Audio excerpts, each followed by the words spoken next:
Hello students, myself Lekh Narwal. Today in this part of chapter 6 we will discussing about the new topic respiration. Let's start our topic.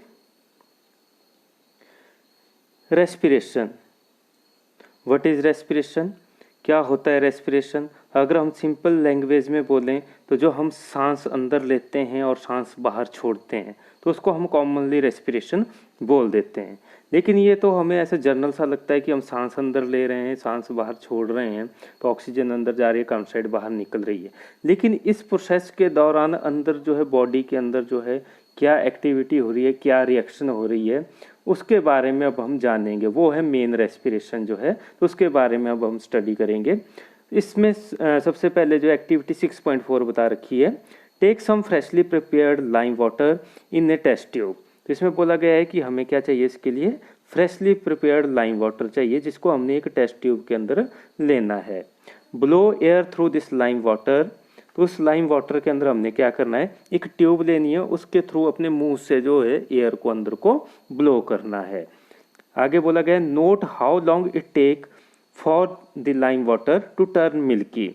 अब देखना है कि कितना time जो है लेता है लाइम वाटर मिल्की होने में। तो ये हमने छोटी क्लासेस के अंदर रिएक्शन पढ़ा था कि लाइम वाटर जो है कार्बन डाइऑक्साइड के साथ रिएक्ट करके जो है जब रिएक्ट करता है तो वो मिल्की हो जाता है लाइम वाटर। तो वही रिएक्शन इसके साथ भी होगा। लाइम वाटर हमने लिया टेस्ट ट्यूब के अंदर, उसमें हमने एक ट्यूब ली और ट्यूब के थ्रू जो अपने मुंह की जो एयर थी, जो हम छोड़ रहे हैं मुंह से हवा, उसको जो है लाइम वाटर के अंदर डाल दिया। अब ये बोला गया है कि कितना टाइम वो मिल्की होने में लेता है, वो हमने जो है देखना है। यूज ए सिरिंज और पिचकारी to pass air through this some fresh lime water taken in another tube. तो एक और जो है टेस्ट ट्यूब हमने लेनी है, उसमें हमने क्या करना है, फ्रेश लाइम वाटर जो है उसके अंदर डालना है। उसमें भी हमने फ्रेश लाइम वाटर लिया और उसमें फिर हमने सिरिंज लेनी है या पिचकारी लेनी है, उसकी थ्रू जो है एयर उसके अंदर ब्लो करनी है, उसके अंदर डालनी है सिरिंज के थ्रू जो है एयर जो है उस लाइम वाटर के अंदर दूसरी टेस्ट ट्यूब के। Note how long it take for the lime water to turn milky. अब देखना है कि कितना टाइम वो जो है मिल्की होने में लगाता है। What does this tell us about the amount of carbon dioxide in the air that we breathe out. अब इसमें ये जो है पूछा गया है कि इससे हमें क्या पता चलता है इस एक्टिविटी से। तो इस एक्टिविटी से हमें ये पता चलता है कि जो हम बाहर एयर छोड़ते हैं, जो हवा बाहर छोड़ते हैं ब्रीथ करने के बाद, जो हवा हम बाहर छोड़ते हैं, तो उसमें बहुत ज़्यादा अमाउंट में कार्बन डाइऑक्साइड अंदर प्रेजेंट होती है और उस कार्बन डाइऑक्साइड के कारण लाइम वाटर जो है मिल्की हो जाता है।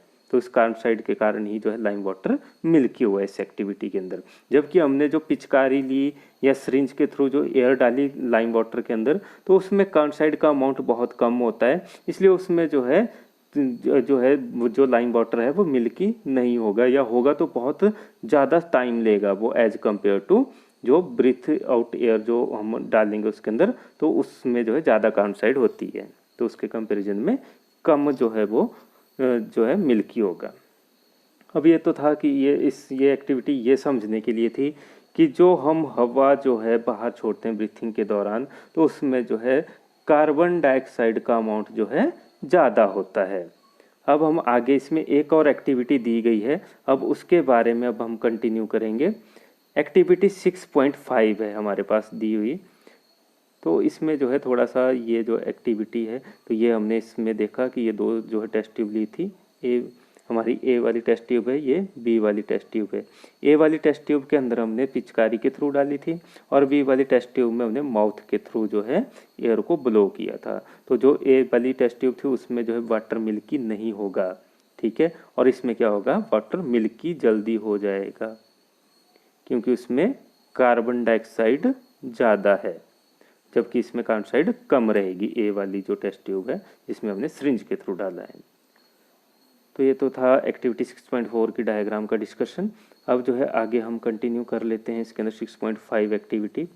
अब 6.5 एक्टिविटी में बोला गया है टेक सम फ्रूट जूस और शुगर सोल्यूशन। तो हमें क्या चाहिए इस एक्टिविटी के लिए, या तो फिर फ्रूट जूस हमने लेना है या फिर शुगर सोल्यूशन हम बना सकते हैं। अगर फ्रूट जूस अवेलेबल नहीं है तो शुगर को वाटर के साथ मिक्स करके उसको यूज कर सकते हैं।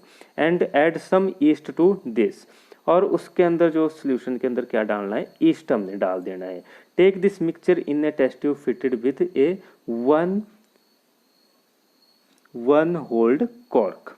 अब इसमें जो है बताया गया है कि हमने फिर उसमें क्या करना है, पहले तो हमने कोई भी चीज़ ले ली, फ्रूट जूस ले लिया, शुगर सॉल्यूशन ले लिया, कोई एक चीज़ हमने ले लेनी है और उसके बाद उसमें हमने ईस्ट डाल देना है और उस मिक्सचर को जो है हमने एक टेस्ट ट्यूब के अंदर मिक्स कर देना है और उसके बाद जो है उसमें एक जो है कॉर्क लगा देना है जिसमें एक होल लगा हुआ हो। उस टेस्ट ट्यूब के अंदर कॉर्क लगाना है जिसमें एक होल बना हुआ हो।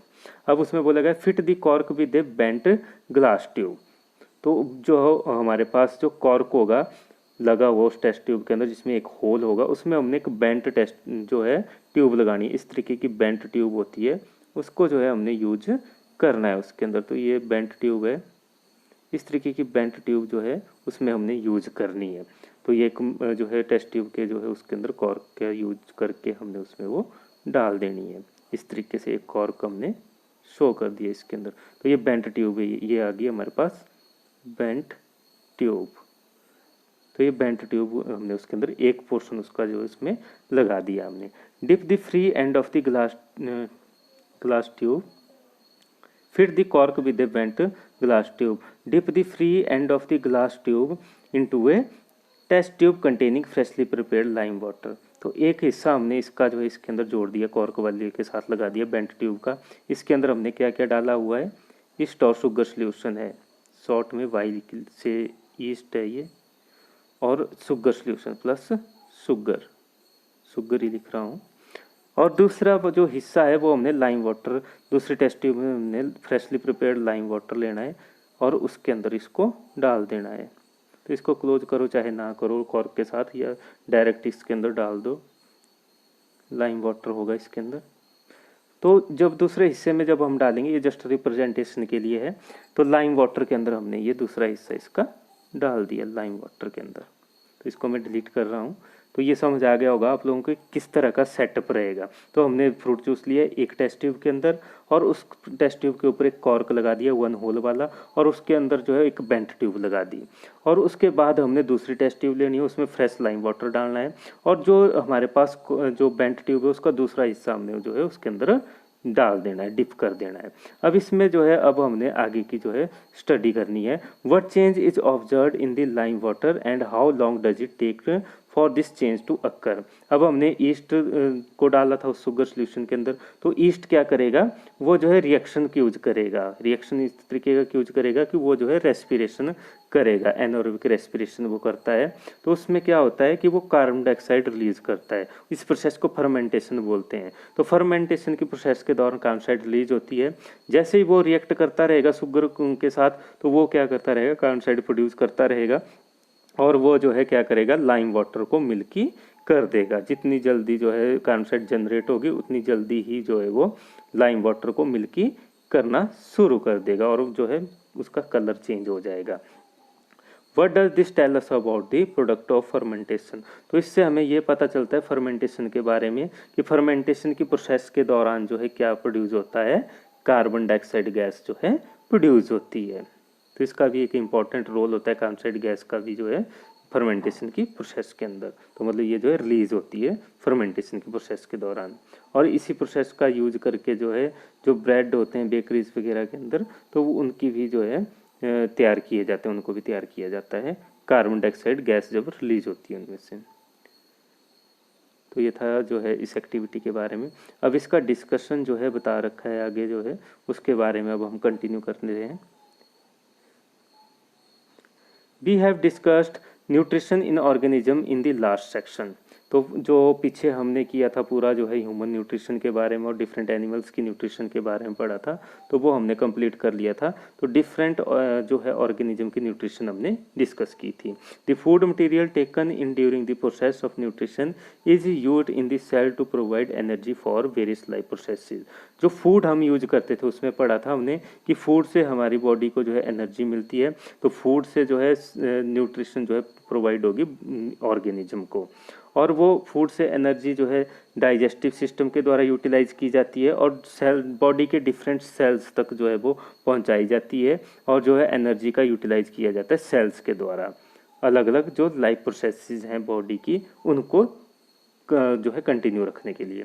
Diverse organism do this in different ways. तो डिफरेंट टाइप के ऑर्गेनिज्म इसको डिफरेंट तरीके से करते थे, ये हमने पढ़ा था। हर्बीवोर्स के बारे में पढ़ा, कार्निवोर्स के बारे में पढ़ा।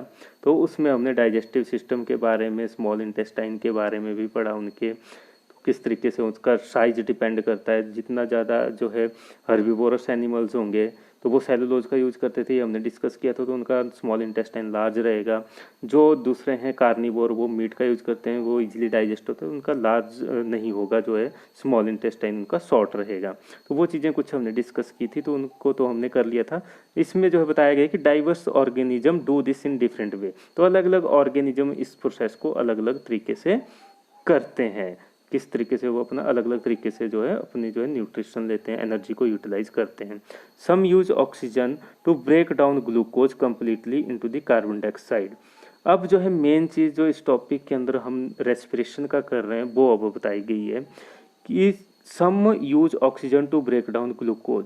तो कुछ ऑर्गेनिज्म जो है ऑक्सीजन का यूज करते हैं ग्लूकोज की ब्रेक डाउन के लिए। जो ऑर्गेनिज्म जो है फूड ले रहा है, जैसे हम ह्यूमन बींग है, हम कोई फूड ले रहे हैं तो उसकी ब्रेक डाउन जो हो रही है बॉडी के अंदर, वो किसकी वजह से हो रही है? ऑक्सीजन की प्रेजेंस के कारण हो रही है। अगर बॉडी को ऑक्सीजन नहीं मिलेगी, ये चीज़ जो है बहुत इंपॉर्टेंट है, ऑक्सीजन। अगर ऑक्सीजन नहीं मिलेगी तो उसकी ब्रेक डाउन हमारी बॉडी के अंदर अच्छे से नहीं हो पाएगी। तो some organism use oxygen to break down glucose completely into carbon dioxide and water. तो वो जो है कम्प्लीटली ब्रेक डाउन करने के लिए ग्लूकोज को जो है किसका यूज करेंगे? ऑक्सीजन का यूज करेंगे, और किस में कन्वर्ट कर देंगे उसको? कार्बन डाइऑक्साइड और वाटर के अंदर। इन दो कंपोनेंट के अंदर जो है ग्लूकोज कन्वर्ट हो जाता है ऑक्सीजन का यूज करके। Some use other pathway that do not involve oxygen. कुछ जो है एक अलग टाइप का पाथवे यूज करते हैं जिसमें ऑक्सीजन का यूज नहीं किया जा सकता है, नहीं किए करते हैं वो लोग, जो है वो ऑर्गेनिज्म नहीं यूज करते हैं ऑक्सीजन का। तो मतलब in the absence of oxygen वो क्या करेंगे? अपने फूड की ब्रेक डाउन करेंगे। In all cases the first step is the break down of the glucose. जितने भी स्टेप्स हैं, जितने भी केसेस हैं, चाहे ऑक्सीजन की प्रेजेंस में फूड की ब्रेक डाउन हो रही है, ग्लूकोज की ब्रेक डाउन हो रही है, या ऑक्सीजन की अब्सेंस में जो है ब्रेक डाउन हो रही है फूड की, तो उसमें जो है एक प्रोसेस कॉमन है कि पहला जो स्टेप रहेगा उसमें ग्लूकोज टूटेगा। फर्स्ट स्टेप क्या रहेगा? ब्रेक डाउन ऑफ ग्लूकोज, जो कि 6 कार्बन मॉलिक्यूल है, और ये टूटेगा 3 कार्बन मॉलिक्यूल्स के अंदर, जिसको पायरुवेट बोला जाता है। तो यहाँ तक अगर आपको समझ आ गया है, तो उससे पहले हम जो है जो 6.8 फिगर है उसके बारे में जो है थोड़ा सा डिस्कस कर लेते हैं। तो यह है 6.8 फिगर हमारे पास। अब इसमें थोड़ा सा हम डिस्कस करते हैं। इसमें हम यह है ग्लूकोज, फर्स्ट स्टेप जो रहता है कि ग्लूकोज की ब्रेक डाउन होती है, फर्स्ट स्टेप जो है इसका, ठीक है। ये जो साइटोप्लाज्म के अंदर हो रही है प्रोसेस सभी लिविंग ऑर्गेनिज्म के अंदर, और जो है ये टूटेगा, ब्रेक डाउन होगा पायरुवेट के अंदर, जो कि 3 कार्बन मॉलिक्यूल है, और इसमें भी थोड़ी बहुत एनर्जी जब ये टूटेगा तो रिलीज होती है। तो थोड़ी बहुत अमाउंट में एनर्जी इसमें साथ में रिलीज होगी। यहाँ तक ये सभी में कॉमन रहेगा। ग्लूकोज जो बॉडी के अंदर बना, जो फूड से मिला हमें ग्लूकोज, वो जो है ब्रेक डाउन हुआ, टूटा पायरुवेट के अंदर, जो कि 3 कार्बन मॉलिक्यूल है। तो 6 कार्बन मॉलिक्यूल जो ग्लूकोज है वो टूटेगा 3 कार्बन मॉलिक्यूल्स के अंदर। अब जो है आगे इसमें ये फर्दर 3 स्टेप्स को जो है बता रखा है। 3 तरीकों से जो है फिर ये रेस्पिरेशन जो है चलती है बॉडी के अंदर। तो कैसे होती है? फर्स्ट स्टेप में इसमें बता रखा है absence of oxygen, second lack of oxygen, और थर्ड प्रेजेंस ऑफ ऑक्सीजन। तो सबसे पहले हमने ऊपर जो है पढ़ा था कि जो पायरुवेट है वो ऑक्सीजन की प्रेजेंस में कार्बन डाइऑक्साइड और वाटर के अंदर टूटेंगे और एनर्जी रिलीज होगी। तो ये है फर्स्ट स्टेप जो ऊपर हमने डिस्कस किया। उसमें फिर दूसरा था अब्सेंस ऑफ ऑक्सीजन में जो ईस्ट की प्रेजेंस में होता है, तो ईस्ट जो है ऑक्सीजन का यूज नहीं करता है, तो ये उसको तोड़ेगा, जो है ग्लूकोज से जो बना है पायरुवेट, तो उसको ये इथेनॉल के अंदर, कार्बन डाइऑक्साइड के अंदर और एनर्जी के अंदर उसको तोड़ देता है। तो ये इथेनॉल जो है 2 कार्बन मॉलिक्यूल होता है। और तीसरा जो है इसमें है लैक ऑफ ऑक्सीजन, ऑक्सीजन की कमी में। ऑक्सीजन मिलेगी लेकिन एक जो है सफिशेंट अमाउंट में ऑक्सीजन नहीं मिल पाएगी। तो ये प्रोसेस जो होती है ये जो है मसल्स में होती है, हमारे बॉडी सेल्स के, जो मसल सेल्स होते हैं बॉडी के, तो उनमें ये प्रोसेस जो चलती है। तो ये जो पायरुवेट है पायरुवेट टूटेगा लैक ऑफ ऑक्सीजन के अंदर जो है लैक्टिक एसिड के अंदर, जो कि 3 कार्बन मॉलिक्यूल है, और एनर्जी रिलीज होगी। अब इसके इन तीनों स्टेप्स के बारे में जो है अब हम डिटेल के अंदर करेंगे, फर्स्ट, सेकंड और थर्ड। अब इन तीनों के बारे में वो डिटेल में जो है स्टडी करेंगे ऊपर। वो हम अपने थ्योरी वाले पोर्शन में आ जाते हैं। तो इसमें जो है पाथवेज के बारे में हम जो स्टडी कर रहे थे। तो some use other pathway that do not involve oxygen. तो कुछ जो है ऑक्सीजन का यूज करते हैं, ब्रेक डाउन करते हैं ग्लूकोज को कार्बन डाइऑक्साइड और वाटर के अंदर, और कुछ क्या करते हैं वो जो है ऑक्सीजन की अब्सेंस में जो है काम करेंगे, और ये जो है ब्रेक डाउन करेंगे जो है इसको जो है 3 कार्बन मॉलिक्यूल्स के अंदर। जो है फर्स्ट स्टेप सभी के अंदर कॉमन रहेगा। ये चीज़ हमने यहाँ तक डिस्कस कर ली थी कि फर्स्ट स्टेप में जो है ग्लूकोज टूटेगा, और जो कि एक 6 कार्बन मॉलिक्यूल है, और ये 3 कार्बन मॉलिक्यूल के अंदर कन्वर्ट हो जाएगा। और 3 कार्बन मॉलिक्यूल कौन सा होता है? पायरुवेट होता है। अभी जो है फिगर के अंदर भी हमने देखा।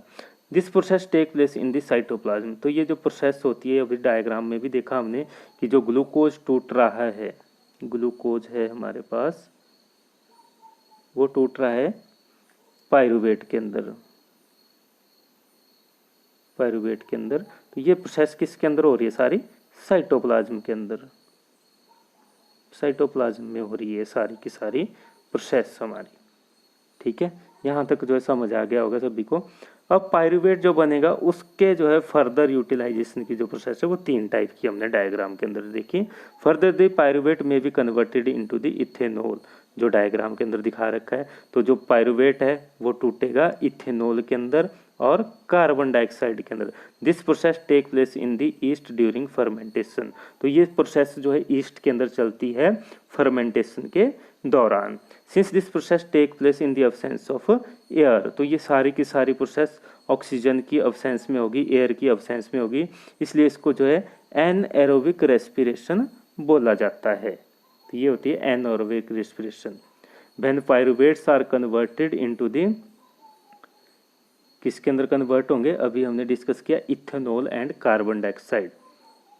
When pyruvates convert into ethanol and carbon dioxide in the absence of air, this process is known as anaerobic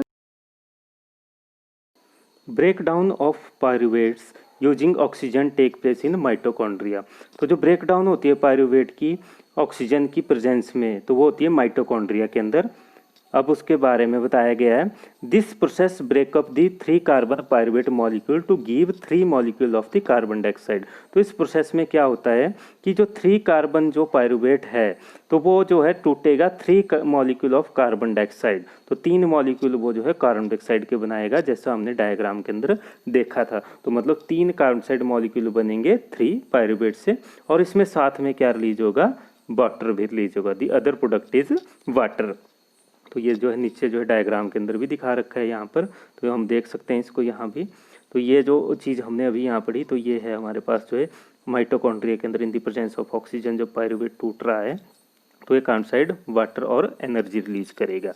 तो ये है ये वाली प्रोसेस जो हमने अभी की।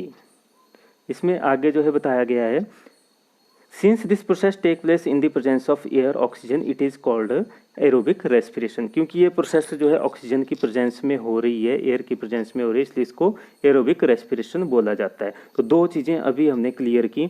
एक तो हमने एनएरोबिक रेस्पिरेशन के बारे में पढ़ा, एनएरोबिक जो ऊपर हमने किया ईस्ट के केस में, और दूसरा एरोबिक, एरोबिक एरोबिक रेस्पिरेशन। तो ये जो दोनों रेस्पिरेशन है, ये एनारोबिक जो है ये अब्सेंस में होगी ऑक्सीजन के, और एरोबिक रेस्पिरेशन ऑक्सीजन की प्रेजेंस में होगी। तो ये है इन दोनों में डिफरेंस। और इसका एग्जांपल आ गया एनारोबिक रेस्पिरेशन का ईस्ट, और जो एनारोबिक रेस्पिरेशन में आ गया ईस्ट, और एरोबिक रेस्पिरेशन में ह्यूमन बीइंग आ जाएगा। काउ पहले जितने भी लिविंग ऑर्गेनिज्म है वो आ जाते हैं इसके अंदर। तो इसमें ह्यूमन बीइंग हम दे सकते हैं। तो हम लोगों में भी यही प्रोसेस चलती है एरोबिक रेस्पिरेशन की बात। अब आगे हम कंटिन्यू कर लेते हैं। तो यहाँ तक सभी को समझ आ गया होगा कि ये जो है 2 टाइप की जो है होती हैं। जब ऑक्सीजन की प्रेजेंस में हुआ तो उसको एरोबिक बोला, जब ऑक्सीजन की अब्सेंस में हो तो एनारोबिक बोला उसको। दी release of energy in this aerobic process is a lot greater than the anaerobic process। जो एनर्जी का रिलीज रहेगा, अब उसके बारे में भी बता रखा है कि जो रिलीज रहेगा एनर्जी का एरोबिक प्रोसेस में वो ज़्यादा रहेगा as compare to anaerobic process. ये भी एक डिफरेंस आ गया इन दोनों के बीच में। तो एनारोबिक प्रोसेस में कम एनर्जी रिलीज होगी, एरोबिक प्रोसेस में ऑक्सीजन की प्रोसेस में जो ब्रेक डाउन होगी पायरुवेट की उसमें एनर्जी ज़्यादा रिलीज होगी। Sometime when there is lack of oxygen in our muscle cell, another pathway for the breakdown of the pyruvate is taken। तो जब हमारी बॉडी के अंदर मसल्स के अंदर जो ऑक्सीजन की कमी हो जाती है, अब कब कमी होती है मसल सेल के अंदर ऑक्सीजन की, जब हम एक्सरसाइज करते हैं, हार्ड वर्क करते हैं कोई, तो तब जो ऑक्सीजन की कमी हो जाती है। तो उस दौरान पायरुवेट जो है ब्रेक डाउन होते हैं एक अदर पाथवे फॉलो करके, कोई अदर जो है पाथवे वो फॉलो करते हैं, जो हमने यहाँ पर पढ़ा भी था, ये वाला जो पाथवे है अब उसकी बात जो है की जा रही है यहाँ, ये इस वाले पाथवे की बात की जा रही है पूरे। तो इसमें क्या होता है कि पायरुवेट जो है एक अलग पाथवे जो है यूज करना शुरू कर देता है। तो क्या क्या है वो पाथवे, अब उसके बारे में अब हम जो है स्टडी करेंगे।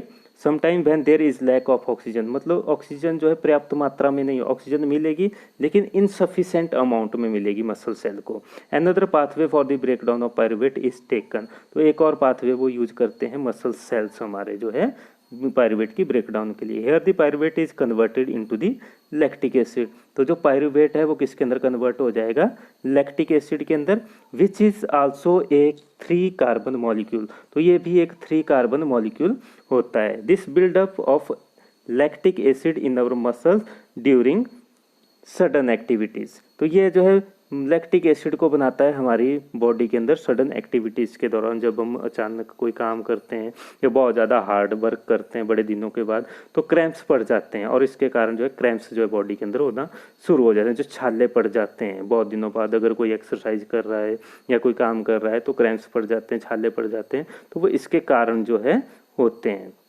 तो क्योंकि बॉडी के अंदर ऑक्सीजन की कमी हो जाती है, सफिशेंट अमाउंट में मसल सेल को जो है पायरुवेट को ब्रेक डाउन करने के लिए जो है नहीं मिल पाती ऑक्सीजन, और उसके लैक ऑफ ऑक्सीजन की प्रेजेंस में जो है जो और ऑक्सीजन की कमी के प्रेजेंस में जो है ये क्या करेगा, लैक्टिक एसिड को फॉर्म करेगा और जो है साथ में एनर्जी रिलीज होगी, ये वाला जो है। अब इस चार्ट के थ्रू जो है जो 6.8 एक्टिविटी के अंदर दिया है इसके थ्रू इसको जो एक बार रिवाइज कर लेते हैं। तो फर्स्ट स्टेप सभी में कॉमन रहेगा कि जो 6 कार्बन मॉलिक्यूल है वो ब्रेक डाउन होगा 3 कार्बन मॉलिक्यूल पायरुवेट के अंदर। तो ग्लूकोज टूटेगा साइटोप्लाज्म के अंदर और ये किस में टूटेगा, पायरुवेट के अंदर टूट जाएगा।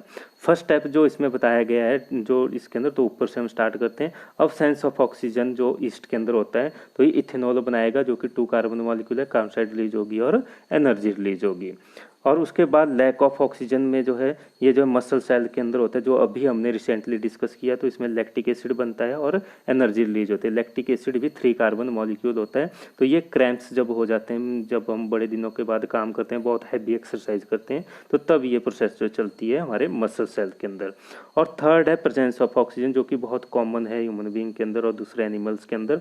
तो ये माइटोकॉन्ड्रिया के अंदर होता है और इसमें कार्बन डाइऑक्साइड, वाटर और एनर्जी रिलीज होती है। तो इन तीनों में से सबसे ज़्यादा जो हाईएस्ट एनर्जी जनरेट करता है वो है हमारे पास जो है ये ऑक्सीजन की प्रेजेंस वाला। इसमें सबसे ज़्यादा हाईएस्ट अमाउंट में जो है एनर्जी रिलीज होगी। तो हाई एनर्जी जो है इसमें रिलीज होती है।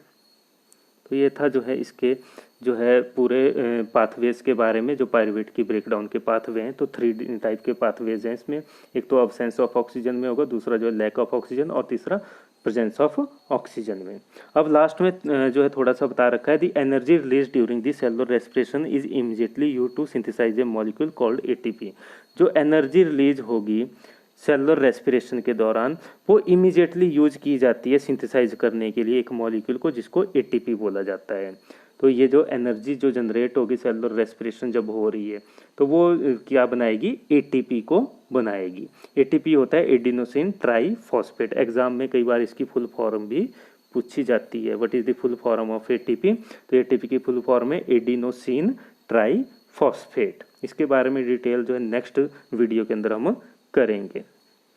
विच is use to fuel all the activities in this cell. तो ये जो एटीपी होता है तो ये सारी ये जो है एक्टिविटी को जो है फ्यूल प्रोवाइड करता है। फ्यूल मीन्स एनर्जी प्रोवाइड करेगा। सभी एक्टिविटी को एनर्जी प्रोवाइड किसके द्वारा की जाती है? एटीपी के द्वारा की जाती है। In these processes ATP is broken down giving rise to a fixed amount of energy. तो इन प्रोसेसेस में क्या होता है? एटीपी टूटेगा और ये जो फिक्स्ड अमाउंट में एनर्जी को रिलीज करेगा, which can derive the endothermic reaction taking place in this cell. तो इसके कारण जो है एंडोथर्मिक रिएक्शन जो है बॉडी के अंदर, सेल्स के अंदर जो है चलते हैं। तो इस तरीके से एटीपी जो है काम करता है। तो अगर हम इसको जो है जनरल लैंग्वेज में बोलें तो ये एनर्जी करेंसी है बॉडी की। तो मतलब एटीपी के थ्रू ही जो है बॉडी को एनर्जी मिलती है हमारी। तो आज के लिए इतना ही काफ़ी है। That's all in this video. Thank you.